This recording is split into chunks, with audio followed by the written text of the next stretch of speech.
Well, so good afternoon and welcome back to our final webinar of the week. Today we're going to talk about steering column inspections, controversy, and published inaccuracies. And for those of you that know me, you're going to see a slightly different side of me perhaps today than you're used to. I'm usually pretty even keeled and stick to the technicals as best I can. But this one's got me a little bit fired up, and I think maybe Kristen and Larry are rubbing off on me a little bit, depending on which side you're on. That might be a good thing or a bad thing. I think it's a good thing. But so a few things we're going to talk about today. We're going to talk a little bit about OEM information, some of the mandatory replacement requirements when it comes to steering columns, and inspection, some of the inspection requirements that we've got out there, and we're going to focus a lot on some of the issues. And today is going to be a little bit different than just it's not going to be really a technical presentation. I'm going to try to tell a story. And so although the title of this is Steering Column Inspections, Controversy, and Published Inaccuracies, the story that I'm going to try to tell and lay out there of one particular instance especially is really going to try to drive home where I want to go with it. And at the end, we're going to have a call to action. But so I could have retitled this. I came up with a title after, so we published the title, and where I thought about it and where I wanted to go with it, I've decided to rename this particular procedure or the particular webinar, The Good, the Bad, and the Ugly.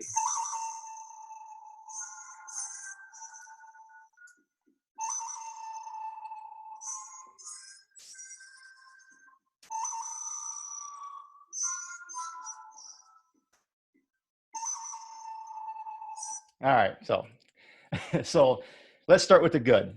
So this is good information, and bear with me as I kind of weave and where I'm going with this. So I'm sure you're familiar with Mike Anderson and his Who's Pays for What survey that he's done for quite some time.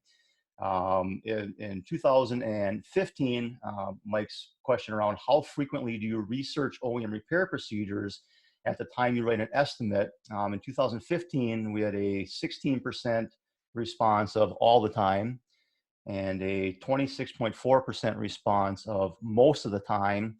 And in 2016, those numbers jumped up to 17.7 and 30.5 respectively. So a nice little bounce, especially on the most of the time response. And you see it then never at the bottom, went from 3.6 down to 3.1. I suspect that most of those that have answered never probably aren't on this call or on any call for that matter. And then we went to 2018 and we saw another jump. And that number was up to 54.2% between those two. So 21.5% use it all the time, and 32.7% most of the time. So if we look at the 2015, 2016, and 2018 data, we can see that there's been quite a jump. So between those two categories, we're started at 42.7% that are either always or most of the time looking up repair procedures. And now we're up over half, 54.2%. So that's positive. That's some good news. I'm very happy about that. And I think we'll continue to see those numbers climb and climb and climb moving forward. So a little bit of anecdotal evidence as well. So I've spent a lot of time on social media over the past several years around Collision Repair Technicians United and some other social media groups that are out there. And I personally have seen a significant change in how people are reacting to improper repairs. That full body sectioning image that we see up there was one of those real body men touting how it was a great repair, that real body men can do this. And 5 years ago, I think that real body man probably would have had 50-60% of the people that were on there backing them of doing that type of repair and criticizing the parts changers that are out there. And I personally have seen a switch in how people have approached that. I honestly believe that Collision Hub and the information that Kristen and Larry and so many others that are out there have provided over the past 3 to 5 years has really started that shift. So I'm quite happy about that. And now I think, again, if someone posts that picture of a full body section vehicle like that, the masses would be all over them. So we've seen I think a significant shift just in those real body men versus the panel changers. And what I'd like to propose is the way I think about it is that we need to redefine what a real body man is. I believe that a real body man is somebody that fixed the car properly, that puts their customers first and foremost, that's not caving to pressure from outside forces to do it quicker or faster because of an outside influence. I really believe that a real body man does things properly. That a real body man looks up the OEM procedures and follows the recommendations and doesn't repair things that shouldn't be repaired and doesn't straighten things that shouldn't be straightened and doesn't use heat where you're not supposed to use heat. So I really think that the real body man has changed, and I'm happy to see that. And I'm happy to see more people using more and more OEM information. Um, and that's where we start kind of getting into some of the concerns that I've got that I want to kind of walk through today. So first, again, along with the good with regard to steering columns, we've got some that, quite a few out there that have a mandatory replacement when it comes to steering column replacement following a collision. Happens to be here, I pulled from a 2018 Subaru Impreza. If the airbag is deployed, replace the steering wheel and replace the steering column. No questions asked. I think that makes perfect sense. As collision energy management is built into steering columns, as that occupant is moving forward and putting pressure on that steering column, that steering wheel, I think a deployed airbag in a higher speed collision that had enough force to enough deceleration to deploy the airbags, I think that makes sense. And I don't think there'd be a lot of argument around there from a lot of people. So that's part of the good yet. Now, as we kind of move forward a little bit, we get into what I'm going to call kind of a good and bad. So we're not quite to the good, the bad, and the ugly, but this is more kind of in between the good and the bad. So Subaru spoke at SEMA, I believe it was at SEMA, regarding some of the inspections that are truly required following a collision, every collision, regardless of the extent of the damage. And this was an article that was published in Repair Driven News. If you want to go to Repair Driven News, if you haven't read the article, take a look at that. Just go to Repair Driven News and do a search for Subaru, and you'll see it's about the fifth or sixth article down there on Subarus. So this particular spokesperson for Subaru said, for the 3 million of you who have emailed Subaru asking, regardless of how severe the collision is, do we have to replace or inspect the steering column? The answer was yes, every time. And then she made the audience say every single time. So she asked the audience, so if I'm backing out of the garage, or my customer's backing out of the garage and they rip their mirror off their vehicle, does it require an inspection? And the answer was every single time. So so she did mention that they were escalating it to Subaru in Japan to get some clarification on it, but that for the meantime, we still need to follow those and adhere to those guidelines. So regardless of the extent of damage, we need to inspect the steering column. Again, under the right circumstances, it makes perfect sense. Other cases, maybe it doesn't make sense. Maybe if I back into something, or if I rip that mirror off, does it really make sense to inspect that steering column and pull that out of the vehicle? I'm not convinced it is. Perhaps it is. Perhaps we'll have more information. And so I think that we need to, we need to start challenging some of these things as we do as well. So kind of along the same vein here of the good / bad, I've got another scenario here, a couple of Fiat Chrysler vehicles, a 2016 Charger and a 2011 Ram truck or Durango. Just happened to pull that one. I was looking up some procedures one day, but they both say the same thing. If the vehicle is involved in a front end collision or the airbag is deployed or both, the steering column must be replaced. So again, the airbag sure makes sense, but if it was just involved in a minor front end collision, do I really need to replace that steering column? Does that really make a lot of sense? Maybe it doesn't. And again, maybe there's something built into there that I just simply don't know about. But maybe it doesn't make a lot of sense. And so I had reached out to Fiat Chrysler for some clarification on that, asking exactly, if Are you saying that regardless of the extent of damage, I have to replace that steering column? And the answer that I got was, just to confirm, I'm sorry, I'm confirming with some verbiage with our steering column engineer, there is some sense to the statement and potential scenarios that would not require column replacement. And I was told that there was going to be a publication available in January, kind of outlining some new guidelines. I also asked about inspection for steering columns similar to others. So again, if the vehicle's been involved in a frontal collision, can we just simply inspect it? The answer to that was inspection is not feasible since disassembly of the column is required, and at this date is no longer acceptable for vehicle use. However, again, they are working on some verbiage on that to emphasize that. So I did follow that up, asking, again, just to verify that with any extent of damage and when will that document be available. And that'll be something hopefully we can send out to the masses once that is released. I followed up a few times since January. I've not heard back from Fiat Chrysler on the statement on where that document's at. But I have every reason to believe that they will be working on it because they've been pretty responsive when they see issues like that. They're one of the vehicle manufacturers that I believe has been quite responsive. And just again, for a little bit of evidence on that, this nothing to do with steering columns, but I just want to, because I think a lot of times people think that when it goes to the OEMs, it goes in this black hole and we'll never get an answer and it'll never be heard from again. And with some OEs, unfortunately, that tends to be the case. Hyundai certainly being one of them, who's been telling us for years that they're going to release collision repair information, and they still haven't done it. We simply, you can't get an answer from Hyundai on a technical question. You can sometimes on mechanical and electrical things, but when it comes to collision, it's just you're throwing a penny into the ocean and hoping that you're going to find it someday.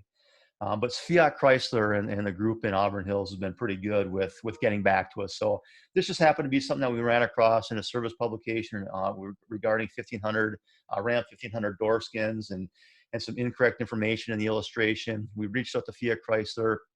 They researched it, said, hey, you know what, good catch. So thanks to whoever brought that to our attention in the first place. We got that corrected. We sent out a broadcast to our Pick-A-Tech feature. So anybody who subscribes to the Collision Hub Pick-A-Tech, they receive this broadcast letting them know that, hey, if you happen to run across one of these, then we can, then you've got an answer for it, that the service information is incorrect. Fiat Chrysler will be updating at some point. I haven't followed up to see if the service information stuff has changed, but again, I believe based on their response to this one, they are going to be getting back to us. Okay. So now we're going to start heading towards the bad. Now, General Motors by itself right here isn't bad. I want to preface that saying it, but the story I'm about to tell you after this is where it does get bad and where we do have an issue and where I am pretty upset about it. And I think we need some correction, and there'll be a call to action to you at the end that I really need your help, that we can help resolve some of these situations. So GM says on this 2016 Silverado that after any collision, inspect the following components. One of those components is the steering column. So I happen to have one of our Pick-A-Tech customers have a 2016 Chevrolet Silverado, which he inspected. And so this particular individual sent me some pictures of the steering column itself. This particular individual sent me some pictures of the dimensions that they were getting when they measured that column. And it says, according to GM, this column's collapsed. And we've got a 273 millimeter dimension there for this particular column. So I asked, okay, well, you're at 273. What's the spec? And they sent me the spec on this and sent me the service information. It says it's supposed to be 286 millimeters long. So I said, got it. Looks to be short. So we were in agreement. Yep, there's definitely an issue here. It looks to be short. That particular person came back, but there's no other evidence on the tabs or the plastic injection of shearing. The column looks otherwise intact. It doesn't. I don't see where this should be that short. Could GM have the wrong measurement for the manual tilt and telescoping column? I thought, well, it's possible. We have seen a number of issues lately on steering columns, but nothing from GM that I was aware of at the time. And this is back in late December. For some reason, this all started happening in November up until today time frame. But up to that point, I hadn't seen anything from General Motors or any issues with GM steering columns. And so this particular individual asked, can you reach out to GM for clarification? I think a new column is in order for sure, given what the measurements are. So they went ahead and they ordered their steering column, and I reached out to GM, kind of letting them know what the situation was. And the new steering column came in. They measured it before they put it in the vehicle, and they were at 278 millimeters, 8 millimeters under the required 286 millimeters. So we had a steering column that originally measured at 273 millimeters. We ordered a brand new replacement steering column, and it measured at 278 millimeters, still 8 millimeters under the requirement, which means replace the steering column. So now what are we going to do? We've got a steering column that was short according to the measurements. We replaced it with a brand new OEM part, and it's also short. And we've had the same issue on Nissans. I don't have the story in here, but one Nissan Versa hitting the right rear steering column inspection, measured short, replaced it. Brand new column, measured the exact same as the damaged column. Or another one, exact same measurement, 3 steering columns, and I believe that was at $1,200 a pop. 3 steering columns, including the original one, all with the short dimension, all with the inaccurate, with the information that said you should replace that. So at that point, I reached out to one of my contacts at General Motors and let them know, hey, we've got this steering column measured at 273, specs 286. They got a brand new column. It measured at 278. What are we going to do? This is becoming quite common. What should we be doing? Does it make sense to order another column? Should we put the brand new one in there that may or may not be that much different from the damaged column? So in the meantime, while I'm reaching out to GM on January 2nd of this year, my Pick-a-Tech contact reaches back out to me. Hey, Jason, any news from GM on the columns? No, nothing. But I'll reach out to the guy in the morning. This is 3:30, or I got back to him at 4:30 Central Time. It's 5:30 in the Eastern Time Zone, so I know all my guys from Detroit have called it a day over there. So I said nothing yet, but I'll reach up in the morning, see if I can get them to respond. If I don't hear back, I'll see if I can escalate it to a different contact. So again, you let me know, hey, thanks. Customer's now calling. So now the customer's calling now, wanting to know, where's my vehicle? What's the status of it? Next day, January 7th, customer rental is over. What's going on with this car? What's going on with the steering column?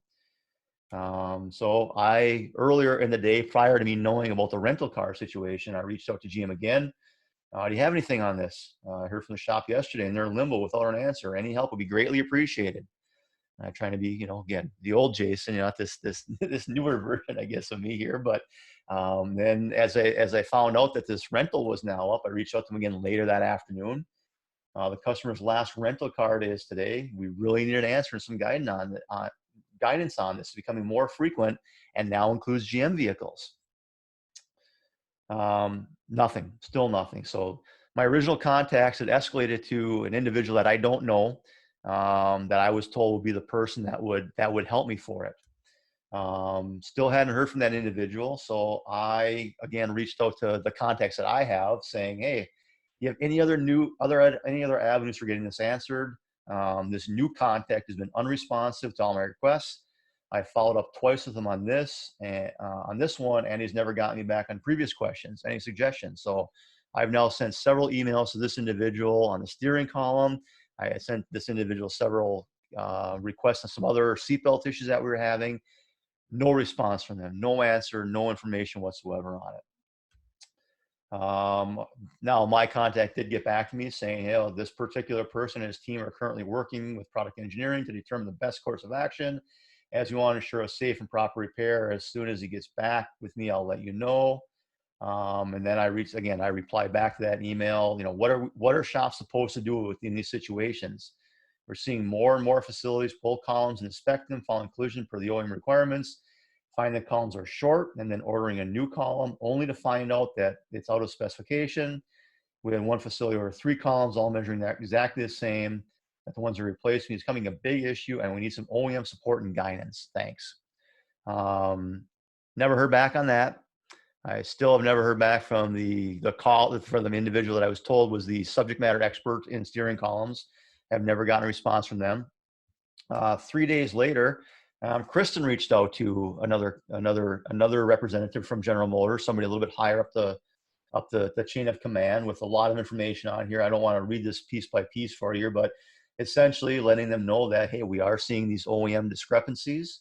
The issues we've been seeing are with Nissan, Subaru, GMs, and Fiat Chrysler vehicles. We're finding measurements that are inaccurate, and we're getting, we're ordering new columns. I was supposed to just replace it with the only column regardless, even if the numbers match the original. Do we reinstall the old columns? What RAM? And I think it's a great question, and something that, again, I want the vehicle makers to think about. If we measure and return each time we have to perform a steering column check, what are the ramifications with dealerships, parts departments? We've got insurers involved. We've got people refusing to pay. We're putting customers in compromising positions. And we even volunteered to go and with Matrix Wand, go and measure some of these columns. Go to OEM parts distribution centers and measure the columns and compare that to the OEM information and let the OEs know so that we'll do the work. We'll help you out with this. We see this as an issue. It needs to be solved. We are adding a lot of issues to the system that we really shouldn't be adding to the system, and it's causing a lot of tension and frustration all around. So 2 days later, I followed up with that same individual that Kristen reached out to, letting them know that, hey, we received another question on GM vehicles. This time the replacement column measures 277 millimeters. The published spec is 286. And this time on a 2500 series pickup truck from the exact same facility that had the 1500 issue just a couple of weeks before. So now we got this one shop with, actually there happened to be three at the time. I only know about these two until earlier this morning. That was on January 15th. Roughly a month later, we continue to receive weekly issues on steering columns, including GM vehicles. Again, here's another scenario. Spec 257, measures 233. What are we supposed to do? I haven't heard back from any of your peers. I haven't heard back from you. We still have a huge issue on this. A month later, March 10th, same individual again, same individual that Chris has reached out to. Do you have an update on the inspection issue? I'm going to present that to CIC. And I was going to actually have this conversation at CIC in April until it got canceled. I'm glad that we're able to reach more people, I think, today, and people of that are really, this is going to resonate much more within the CIC crowd potentially. But so again, a month later, and here we are today, April 24th. Another email I sent this morning, just giving them one last chance to check in. I have heard nothing from General Motors on this. And if we're inspecting the steering columns like we're supposed to be doing, and we're getting the results back and they're short, and we're replacing them like we're supposed to, and they're short, what are we supposed to do? We don't have any guidance on this. We don't have any direction on this. We're putting our customers in peril. They're without their vehicles. I don't know if I should be putting them back in that same vehicle with the old column, if I should put the new column in there, even if it's short. We need some help and guidance on these from the vehicle manufacturers, and we're simply not getting it to this day. So when we start talking about the ugly, well, before I get into that, I want to take a break here, and what I want to do is stop the sharing. And actually, the gentleman that was that Picatech customer is on the call today, and so I want to just invite Kyle to step in here and talk about the experience, what it meant to his shop, what it meant to his customer, what it meant to just the whole process. So Kyle, if you can kind of maybe if there's something that I missed on the scenario, on the situation, then can just kind of tell everybody kind of what this meant to you as an employee that was dealing with this situation. Right. Thank you, Jason, and closing up for doing all these webinars first and foremost, and bringing light to all these situations. It really helps people, especially all these people who are like, oh, we need, you guys are here to help us. We need this information. Well, here we are, 3-4 weeks later with a wealth of free information, and it's done nothing but been amazing. So first and foremost, thank you with that. Secondly, okay, let's talk about the impacts and things that have happened. So the shop side, we are unequivocally about the OEM process, right? iCar states, always follow OEM manufacturers, printed written procedures. I see something Chuck posted in there about a steering column. I can't, no one can see that, Chuck, sorry. But the printed procedures from the OEM, they want us to check these steering columns. Well, we can't check these steering columns if when we're checking them, I'm not seeing any evidence of any collapsing or anything, but the measurement's short. The one main thing we should be going off of, which is the printed measurement, and they can't even get that right. So how am I supposed to explain to my customer, hey, I'm the only, we're one of the only shops doing this, making sure, we're here for you, safety, safety, safety. And I can't even back up what I'm saying by a printed, OEM process. So it kind of takes my entire blueprint, and it essentially backs up what the insurer is saying, telling me that this isn't necessary. They even refer to dealerships who, I don't blame the insurer for thinking the dealership is the OEM. I did when I worked for the dealer. I thought I was something special, but they even go to them and ask, hey, are you guys doing these inspections? What are you guys doing about this? They're like, oh, we don't have a code, then that, I sit there with my mind blown because they don't do it because they don't see a code. Well, GM doesn't tell me anything about any codes, and first, if your column is collapsed, what code's going to come up from that? Unless there's something in the data stream, there's not going to be a code for it. As a repairer, I don't feel good about it. It doesn't make me want to say, it doesn't make me want to get my OEM certifications. It doesn't make me want to, back up what the OEM's saying.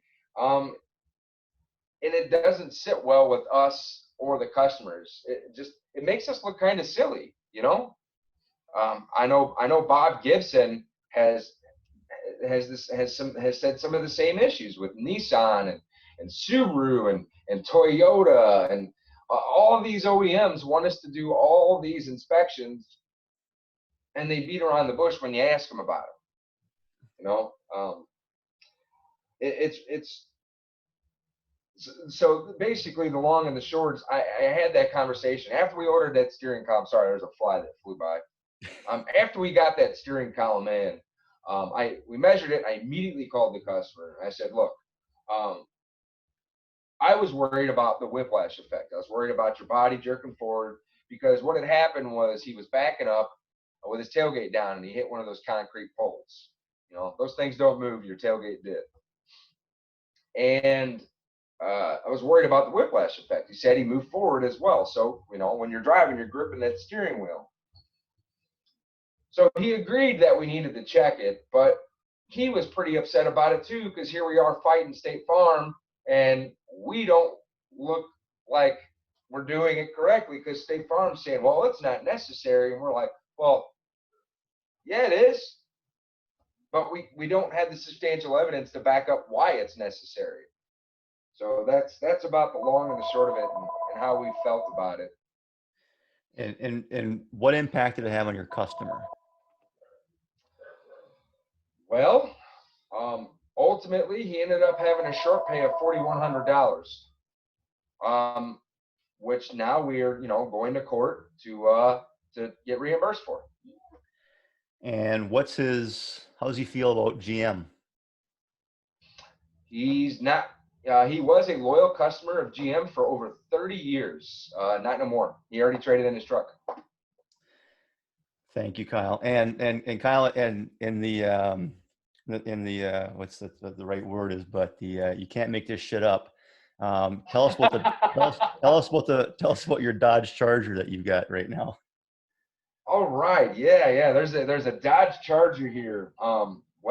This guy was driving along at night, and a raccoon decided to jump out in front of him. Well, raccoon tried to play Superman and go through the bumper. Okay.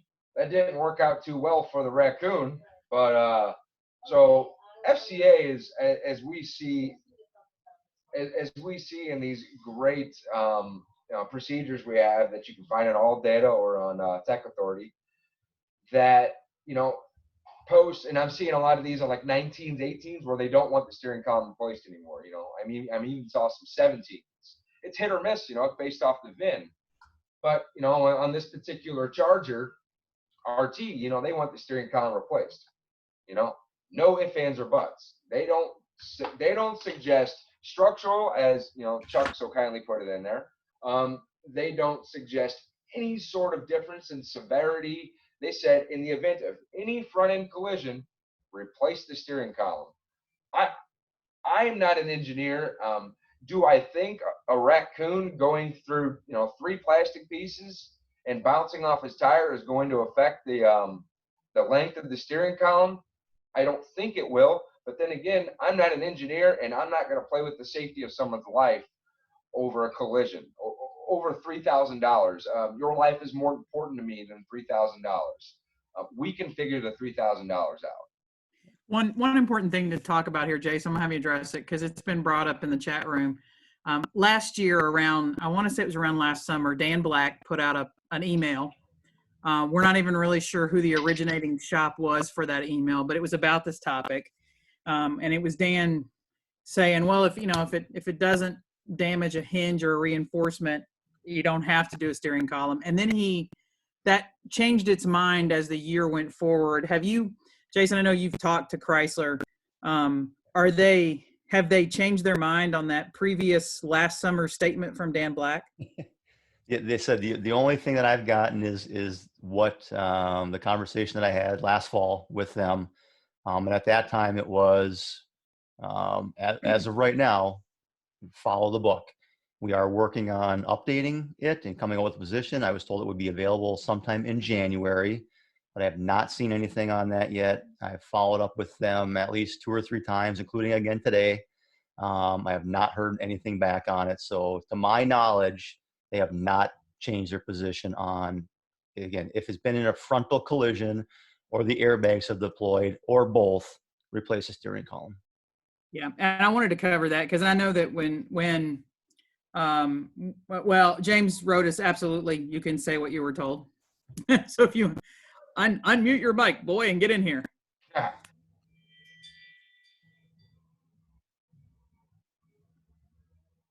May I ask a question? Yeah. How are the guys measuring the column?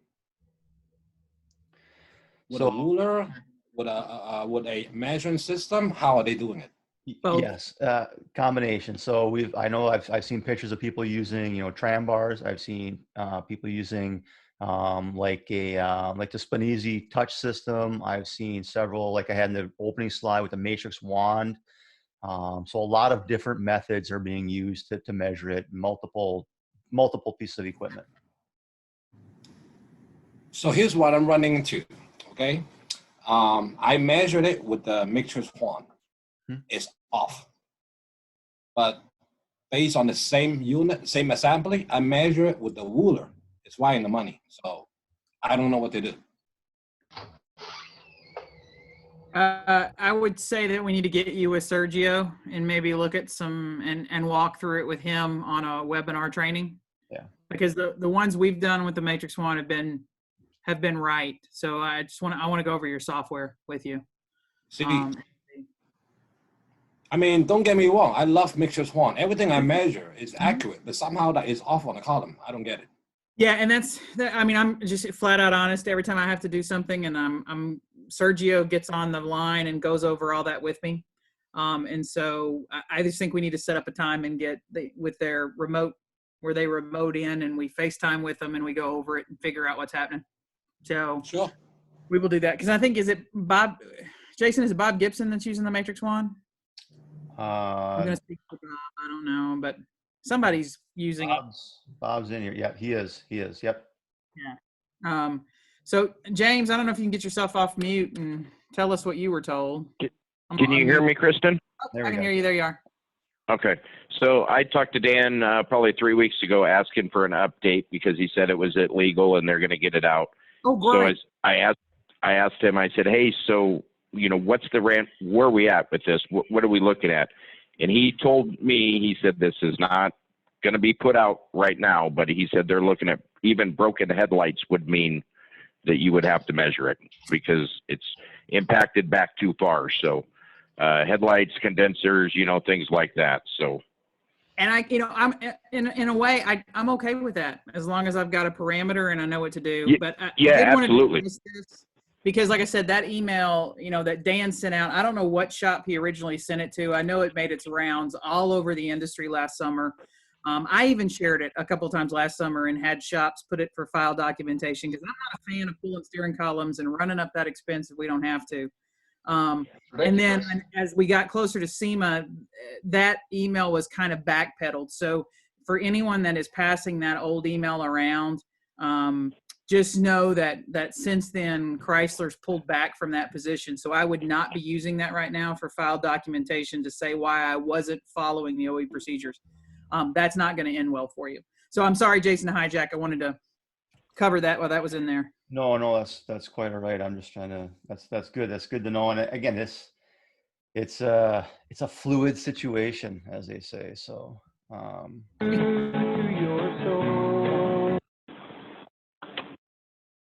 whack-a-mole out there. Okay. I got him. This is James listening to a little Eagles, man. I'm like, wow, it's Friday. He's having a Friday already. Damn.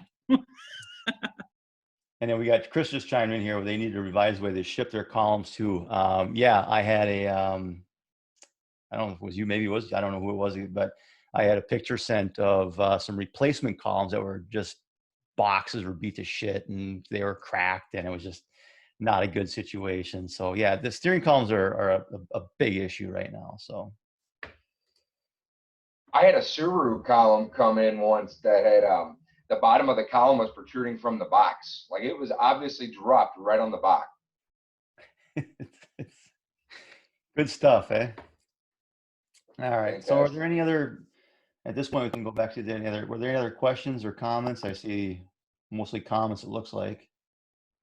Jason, I forwarded you that email from Dan Black 4 days ago. Yeah. Is that useful? Yeah, same thing. It's the same thing. Again, if it's been in a frontal collision or if the airbags are deployed or both, replace the column. And the issue that Alex had was it was bumper, grill, a few more things, same thing. Replace the column was the answer on that. So, all right. So let me go back to presentation here quick.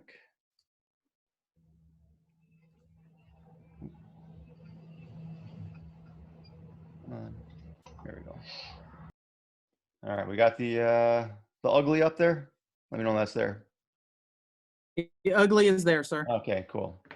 So these are just a few things that are kind of up top of mind for me that where it really gets ugly here. So again, I'm frustrated by this whole situation, but here's kind of where I think that the industry really needs to rally around this. So we're adding a lot of increased cost into the equation, into the system. We've got additional parts, we've got labor to pull those columns, inspect those columns, measure those columns, and replace those columns when they may or may not need to be done. We certainly got a lot of additional repair facility time included in that. We've got parts distribution issues and returning parts and checking parts back in. And if I think about all of the vehicles that are out there, and again, if I go back to just like the Impreza alone, if I'm just talking about Imprezas that have a collapsed column because of an airbag deployment, that's a pretty big number. But we start talking about Silverados, that if it's been involved in a frontal collision, that I'm measuring these columns and I'm replacing columns, we're talking a lot of vehicles that are out there. It's a huge issue across the board, and I think it's becoming a bigger issue moving forward now because we're going to have these parts delay issues. We're going to, with this COVID-19 stuff that's going on, we're going to have part delay issues. And now we're going to be waiting on these columns that may or may not be correct. And it's just going to add an additional layer of complexity into the equation. I think it's also creating a lot of additional repair insurer tension and repair customer, insurer customer tension. So the more things that we add to this equation, the more tense those conversations become, And I've talked to some insurers that I've got a lot of respect for, that I would say are pretty darn level headed, and when things make sense, they're on board. But when I'm hitting a raccoon and putting a whole new column in there, it's hard to look them in the eye, I think, in a lot of cases, and say it's got to be done. And to Kyle's point, it has to be done because that's what it says. And if I'm going to protect myself and my business and my customer, I need to do that. But does it really make sense? And I think we just got to keep our eye on the ball for that as well. And as mentioned by a few people on here, that customer confidence and customer satisfaction, I think it really compromises that. It compromises that from the shop standpoint, that these guys know what the hell they're doing. They can't figure out how to fix my car. It's a steering column. They've had steering columns in cars since day one. It shouldn't be that difficult of an operation. And why are these guys? If they can't figure this out, what else in my car can't they figure out? And I think it adversely affects the consumer confidence in our ability to repair the vehicle. And as Kyle mentioned, it affects the customer's confidence in that OEM.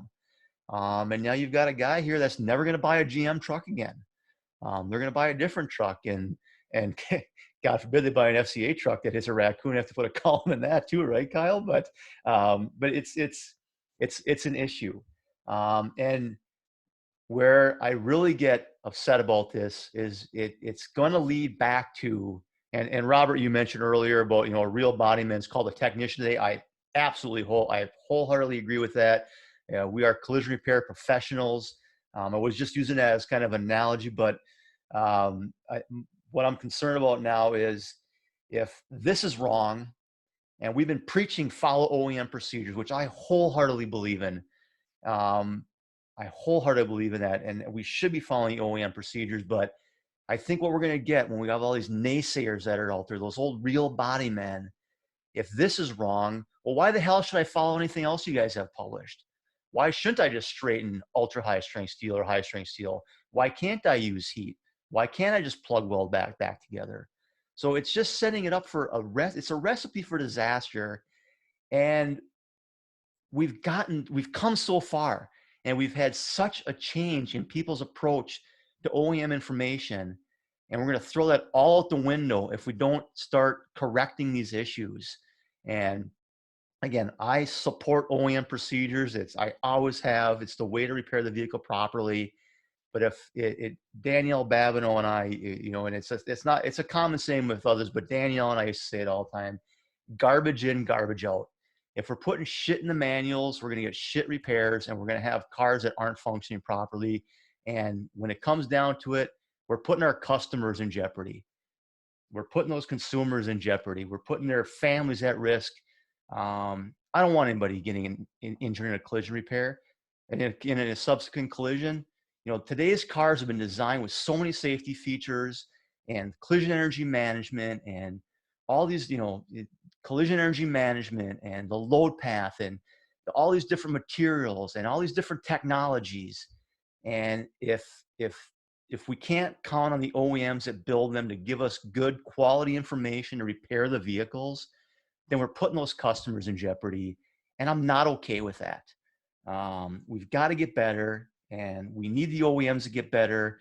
And, 15 years ago, the OEMs weren't actively involved in collision repair. And I remember having conversations with friends of mine, Steve Marks in particular at iCar, and just talking about, when are these OEMs going to, recognize that we need more collision information? And they've come so far, and they've grown. It used to be like one guy, right? Or one woman at the OEM was responsible for collision. And now I look at some of these OEs, and they've got teams of people that are helping with collision repair. And now we've got to get them to work more closely with other parts of their organization. These service engineering groups are typically working on, the structures and the sectioning procedures and the metallurgy and the exterior of the vehicle. And they've gotten upstream, when it comes to ADAS and a lot of things, but they still have a long ways to go, even within their own internal companies. And we need them to be champions for the collision repair industry. We need them to be champions for our mutual customer, for the ones that are buying their vehicles, so that when we do put them back in a vehicle, their car functions as designed. And so what I want to kind of close with before we kind of open up to any more conversation or questions is kind of a call to action. So we need your help. Collision Hub needs your help. The industry needs your help. When you're running across these types of issues, if you're measuring columns and you're getting these measurements that are incorrect, and you've measured it and remeasured it and checked it and double checked it, and you say, you know what, I've got a bad measurement here. I've got a bad column. I think the OEM information is incorrect. Send that to me. Send it to jason@collisionhub.com, and I'll do some research on it. We can look at it together. We can talk about it, and we can escalate it to those vehicle manufacturers and see if we can get them to give us some guidance on this and to help us out on it. And we're going to continue to meet with these vehicle makers. I'm going to continue to follow up with these vehicle makers. I'm going to continue to send them emails and until we get answers to these questions, because it's important to me. I know it's important to you. It's certainly important to our mutual customers. You know, and one thing that I said when I left iCar last June was that the iCar vision of complete, safe, and quality repairs will continue to drive me with my career at Collision Hub. It absolutely is going to continue to drive me at Collision Hub. It's something that I'm passionate about, and I know that a lot of you are passionate about it as well. And so I think together we can make a difference. We can inflict some change on this, and we can do things for the right reason and make sure, again, that we're putting our customers back in a situation where their vehicles are repaired properly, and that we have a level of confidence that we've done everything that we can to make sure that they're safe. And if they're involved in another collision, that vehicle is going to act as designed, and they're going to be safe, and their family's going to be safe. So, all right.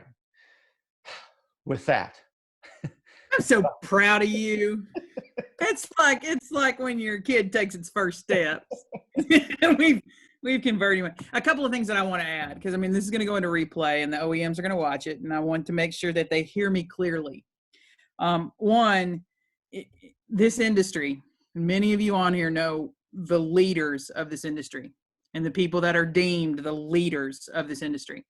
It's time that you started telling them to stop being nice.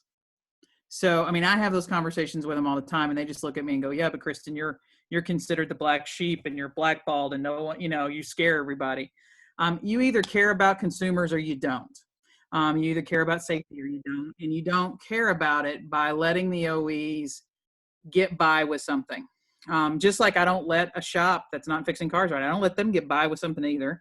And when an insurance company does something dumb, I don't let them get by with it either. But we seem to have given the OEs a pass. Like you can't critique them, you can't look at them wrong at an event, or there's going to be some retribution for it.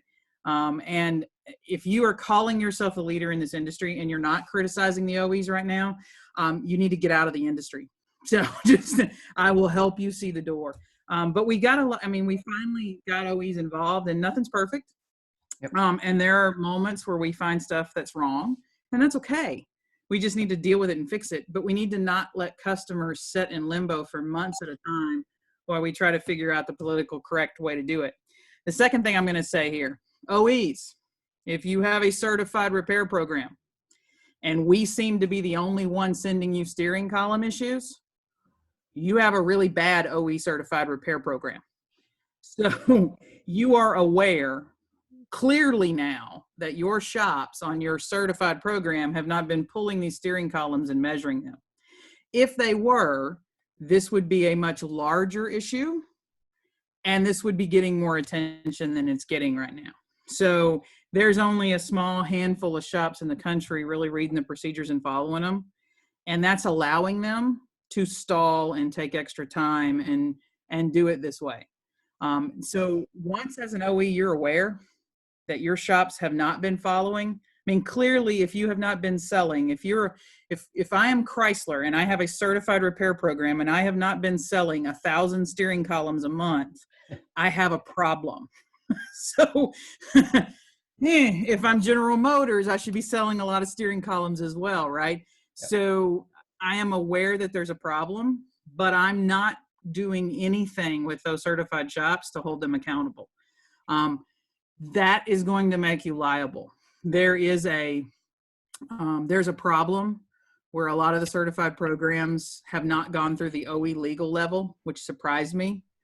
And there is a misunderstanding that I believe the OEs think they can't be held liable because they've gone through a third party.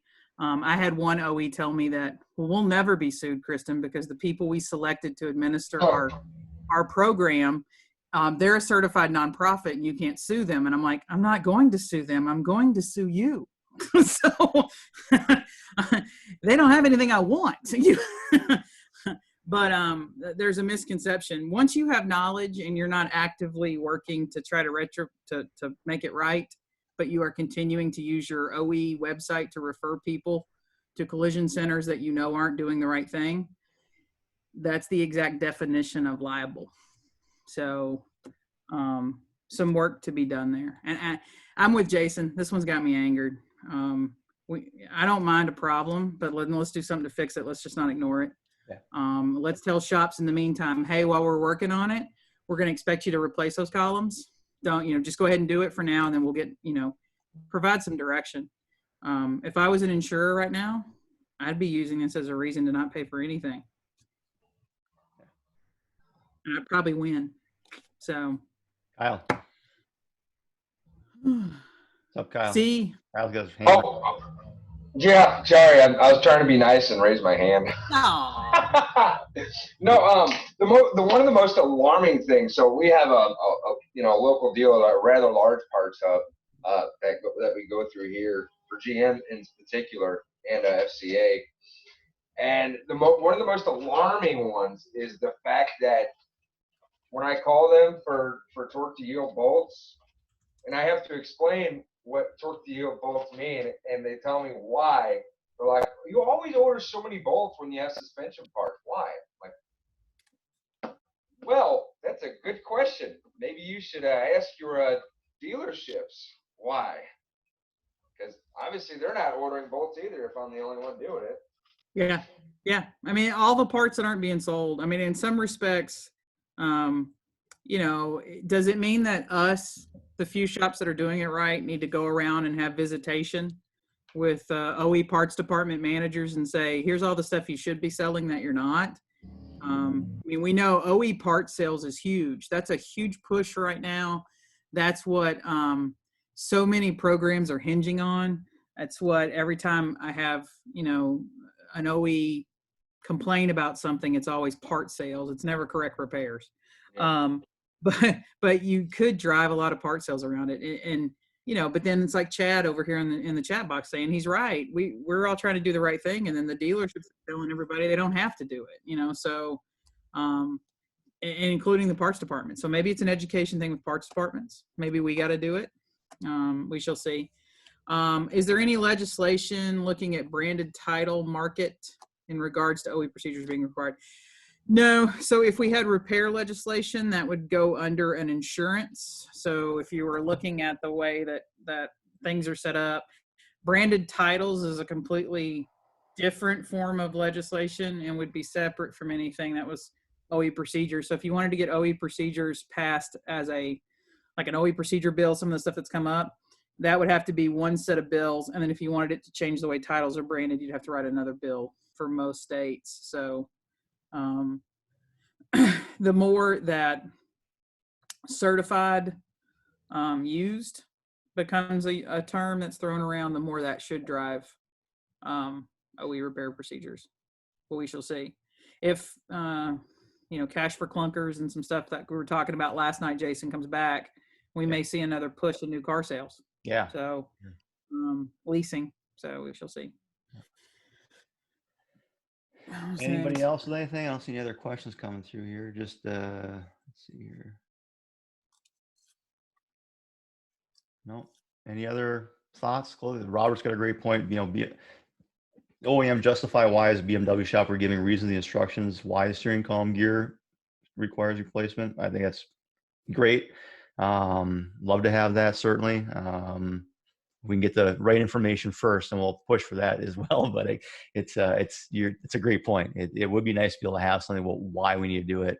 I think back to there was I think it was a Repair Driven News article where they wasn't related to steering columns, was related to occupant classification system with Eric Mendoza from Toyota. and why it needed to be done. And anti-collision if the vehicle is just parked, and they just pushed on the vehicle, and you could see, that the OCS system had changed. So that was a very telling video. So more information like that from the OEs would absolutely be helpful. Yeah, I think they're in a limbo. I mean, the same thing, the pressure from the insurers. I don't blame the insurers. I'd be pressuring them too right now over some of these safety inspections to put some parameters around them. A key scratch shouldn't mean I'm changing the steering column and the airbags. I mean, it really just shouldn't. So, I mean, I'm there with them on that one. But, it takes the shops. So, I mean, in a lot of respects, the only one waving the flag and complaining and saying this sucks is Jason and me. There are other industry leaders that need to be raising the flags as well. And when you guys are visiting with those industry leaders and talking to them, encourage them to get a little spunk in their fight lately. And then any issue you get, send it to Jason. The more examples we have, then we can take to a CIC and do a presentation and just call it out in that room.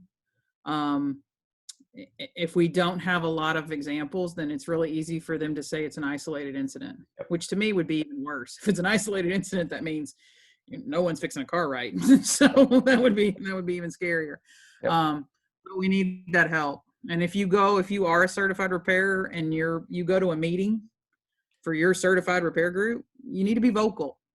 And say these things are interfering with my business. I'm having trouble getting paid because dealers are contradicting me, and it's time for you guys to speak up. They'll care more about your feedback than mine. Yeah. So hopefully they'll care more. Once I'm involved, legal's involved, and we're going to wait months for a decision. So because they know I'm sitting here with a finger on Facebook going, no, as soon as you're done, I'm posting it. Go ahead, send the email. So awesome. What a great way to end a Friday, a cathartic rant session. Yes, awesome. Absolutely. So cool. Well, with that, what do we got Monday? Monday we got Snap-on coming in the morning at 10 a.m.